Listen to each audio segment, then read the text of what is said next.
actually installing a quick server that we're going to be using for our mock exam this year. This is also going to be the exact same program we're using for the STAR, so it's important you get it onto your computers as soon as you can. Now do keep this in mind, this is for the school computer. If you do not have the school computer, you will be using a link to access all of this. So we are here at the self-service. It's located near the bottom. I'm sure you guys have seen this before. It looks like these little colorful things. If you are not logged in, make sure to go ahead and log into your self-service. Once you are logged in, you're going to search for refresh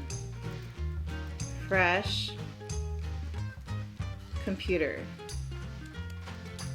Now mine says reinstall because I've already done it. For you, make sure to press install.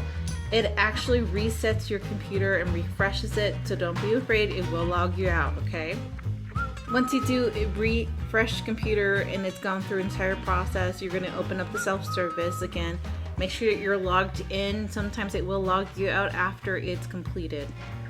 You're going to look for something that says ETS.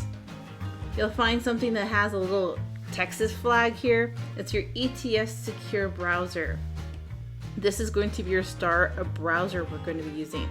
So make sure to click install and go ahead and get it installed to your computer. Again, it may reset your computer for security reasons. Just let it go ahead and go through. If you guys have any problems, please let me know. We will be taking a test next week using this ETS secure browser. See you guys in class.